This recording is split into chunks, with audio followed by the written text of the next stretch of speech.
Mauro Betti mandou o papo a respeito de Palmeiras na Libertadores. O Verdão venceu por 3-2 o Bolívar lá na altitude, meu irmão. Ganhou mais uma fora de casa, a terceira pedreira fora de casa. Ganhou do Inter, do Brasileirão, do Fortaleza, tudo fora de casa. E agora ganhou do Bolívar também. Não tá fácil enfrentar o Palmeiras, não. Tá melhor visitar o Palmeiras do que receber o Palmeiras. Tem gente aí que se bobear já tá achando que é mais fácil jogar dentro da casa do Palmeiras do que contra ele, na sua própria casa, porque tá complicado. Tá difícil o negócio pessoal aí, viu? E a 7ª vitória consecutiva, sob o comando do cara que até outro dia era pra ter sido demitido, por alguns aí. E aí, como é que fica agora? Vamos mandar embora ainda? Vamos. Agora deixou de ser teimoso. Parou com a teimosia. É isso. Tem que inventar alguma, né? Tem que arrumar alguma. Gente, não dá. Não dá, não sei o que acontece. Não sei como que o pessoal consegue fazer isso. O Brasil destrói os ídolos, cara. Isso é uma frase que não estou criando, não. Já ouvi muito e é verdade. Neymar, Ronaldo Fenômeno, todos os caras que são grandes pro esporte brasileiro, eles são ridicularizados muitas vezes, desrespeitados, não são valorizados. E é triste ver no próprio clube que as pessoas torcem, elas tentando destruir os ídolos por causa de tão pouco. Olha o Mauro Betti aí. Mas, Paulinho, Vitor Roque, Rafael Veiga, Maurício. O elenco é um dos melhores ou mais equilibrados elencos que o Abel vai ter. Aí mérito inegável da Leila, sim, sabe? Do Anderson Barros, sim, do próprio Abel, que ajuda, né? É o triunvirato que comanda o futebol do Palmeiras, por óbvio. Então, assim, é um elenco muito bom, recheado com ótimas opções, assim. Palmeiras, lateral direita tem 3, lateral esquerda tem 2,5, zaga agora me parece robusto, apesar de ter perdido o Vitor Reis pro Manchester City, aí não tem o que fazer mesmo. Volantes o Palmeiras bem, meias também, atacantes pelos lados bem, centroavante com o Vitor Roque também, e eventualmente Vitor Roque e Paulinho pode fazer uma dupla de ataque, né? Não 1 e 3 meias ou 3 atacantes, podem ser a dupla mais enfiada, Paulinho e Vitor Roque, enfim.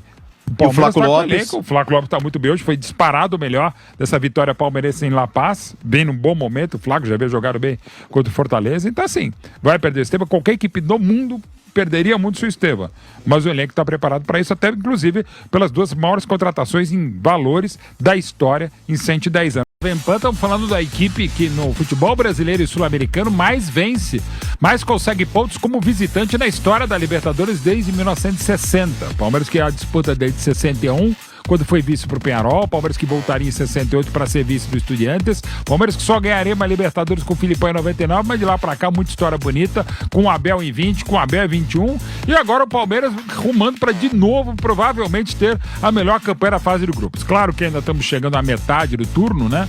O primeiro turno do retorno teremos, claro, da fase de grupos, mas o Palmeiras vai ter 2 jogos em casa, onde é plenamente favorito, pega o Cerro até pelos problemas extracampo, que não vai ser fácil em Assunção, mas é o Palmeiras muito bem, até porque outras equipes não estão bem e não são tão eficientes quanto o Palmeiras do Abel. Na primeira etapa, o Verdão, mesmo ficando com nem 25% do posse de bola, teve mais oportunidades, fez numa infelicidade da zaga do Bolívar, faria 2, um negócio impressionante, 42 da primeira etapa, parecia 42 do fim do tempo, dos tempos, não só da primeira ou da segunda etapa, eram 3-1 quando o Facundo fez 2-0, aliás, perdão, o Estevam fez 2-0, e o Palmeiras voltou para o segundo tempo, talvez dando um pouco mole, ter o desgaste, as alterações do Bolívar deram certo, o Fábio Gomes, o atacante brasileiro, fez um de cabeça, faria outro de cabeça, e quando estava melhor o Bolívar, talvez mais próximo da grande virada, foi o Palmeiras que foi com, de novo, o Maurício voltando e sendo fundamental para a equipe do Palmeiras, fez 3-2, um lance carambolado, a bola bateu no Facundo, sobrou para o Maurício, e quando a fase é ótima, e são 7 vitórias seguidas para a equipe do Abel, o Palmeiras fez 3-2. Depois pouco ameaçou a equipe boliviana,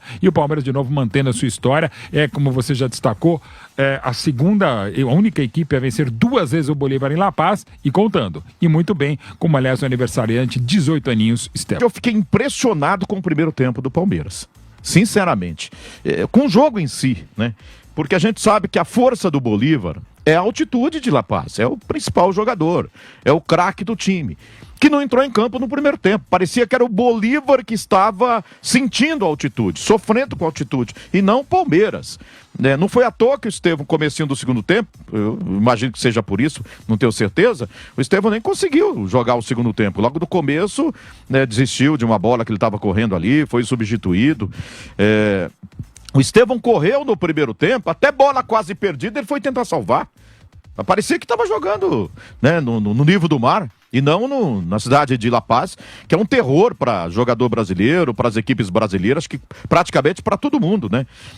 Tirando as pessoas que vivem na Bolívia ali, em outras cidades mais altas, né? E tem cidade mais alta do que La Paz, e na própria cidade de La Paz. Mas o segundo tempo foi impressionante o que o Palmeiras e alguns jogadores do Palmeiras jogaram ignorando praticamente a altitude. O Estevão ignorou completamente. O que ele correu me assustou até. Falei, meu, será que esse menino vai aguentar? Tá correndo uma barbaridade. O Flaco Lopes o jogo inteiro. Foi uma partida extraordinária do Flaco Lopes. Para mim, o grande destaque nessa vitória. Para mim, graças a ele, o Palmeiras venceu, graças ao time como um todo, né? Mas a ele, o time conseguiu essa vitória. O Torres foi muito bem também. O Giai fez um grande jogo. O Gomes não adianta nem falar, né? O zagueiro fabuloso, que é o Gustavo Gomes, zagueiro do Palmeiras. Mas o time como um todo foi muito bem. Mas alguns jogadores, me impressionaram muito pela questão da altitude, ignorando a altitude e jogando.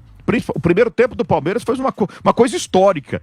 Eu acho que eu nunca tinha visto uma equipe jogar assim, na altitude desse jeito. Né? Se entregando tanto, correndo. Com tanta autoridade. Correndo como se estivesse no nível do mar. A gente estava conversando aqui em off, e essa conversa também se estendeu no ar. Quem era o mandante? Verdade. Porque parecia que o Palmeiras era o time acostumado com a altitude e o Bolívar era o visitante. Bolívar não acertava cruzamento. O Bolívar estava sofrendo no primeiro tempo, gente. Porque não é assim a dificuldade do jogador de respirar. Também tem a questão da bola, do peso da bola, área rarefeita, aquela coisa toda, né? E aí o jogador tem que assimilar isso, tem que bater na bola de uma forma diferente, enfim, senão manda pra lua toda hora. E no primeiro tempo o Bolívar ia cruzar, mandava na lua. Jogava por cima, não acertava um cruzamento para a grande área. Então, assim, os problemas de altitude afetaram demais, aparentemente, a equipe do Bolívar no primeiro tempo. Essa impressão que passou. E do outro lado, o Palmeiras fazendo um baita jogo, jogando muito. Saiu com 2-0, poderia ter saído com 3-0, né? No final, no último minuto ali, no último segundo do primeiro tempo, o Flaco Lopes brigou aqui na ponta direita, ganhou a bola do zagueiro, mais uma, né? De tantas que ele ganhou, e cruzou pro Facundo Torres, que bateu no canto, a bola foi na trave. Ele poderia ter saído com 3-0 o Palmeiras. Segundo tempo, aí o Bolívar se explicou, né? Vamos correr, né? Acho que o treinador deu uma dura. Falou, escuta, vocês moram aonde? Vocês são de La Paz ou de onde vocês são? Né? Aqui é a gente que tem que correr, e não o Palmeiras. Quem correu no primeiro tempo foi o Palmeiras, vocês não correram. Vocês estão sofrendo com a altitude? Aí veio diferente o Bolívar do segundo tempo, foi pra cima. E aí acertou os cruzamentos, né? Se bem que aí foram feitos do Patito Rodrigues, que foi muito bem marcado no primeiro tempo, mas no segundo tempo conseguiu achar espaço para cruzamentos. E colocou duas bolas na cabeça do Fábio Gomes, que ganhou no alto e fez 2 gols. Com 23 minutos estava empatado o jogo.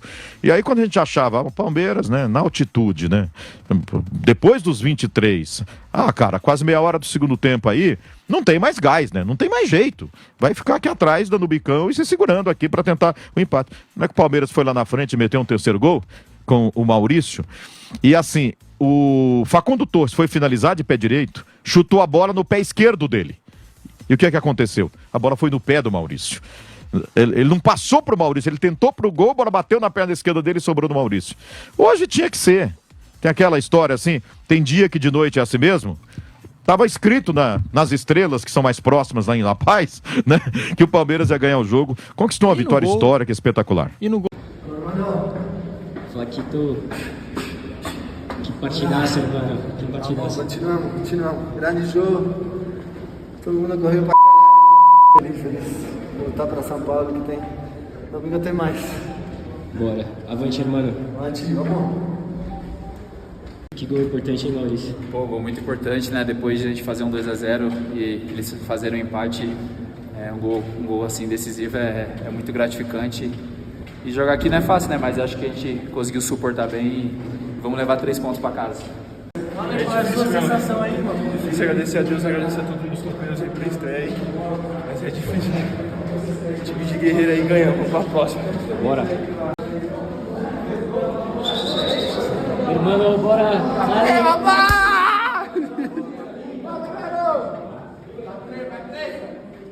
E jogar também não só o lado estratégico, o nosso adversário, as forças do nosso adversário e a questão climática.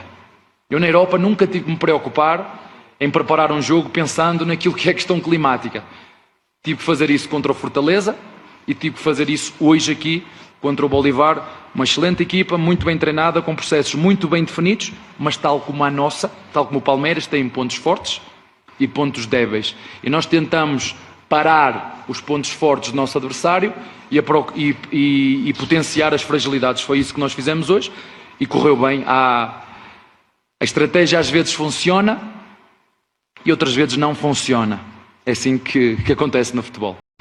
Agora temos, eu acho que só 2 dias para recuperar para o próximo. Isso é que me rebenta todo. Isso é que me rebenta a nossa equipa. Por isso é que há tantas lesões no futebol brasileiro.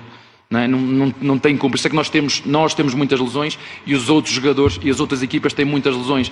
Depois é rezar a Nosso Senhor, aí sim, é o pacto que eu tenho, é tentar rezar a Nosso Senhor para que ninguém se lesione, porque viemos de Fortaleza, ficámos sem 2, hoje ainda não sei, daqui a 3 dias estamos a competir outra vez e a única coisa que eu faço e que peço não é para que Deus trabalhe por mim, é que me dê saúde a mim e aos meus jogadores para nós fazer aquilo que sabemos, que é prepararmos, que é competirmos, que é para estarmos prontos, para estarmos mais próximos da vitória. É só isso que eu peço, que não haja mais lesões, mas é impossível com o calendário que é, com as viagens que temos.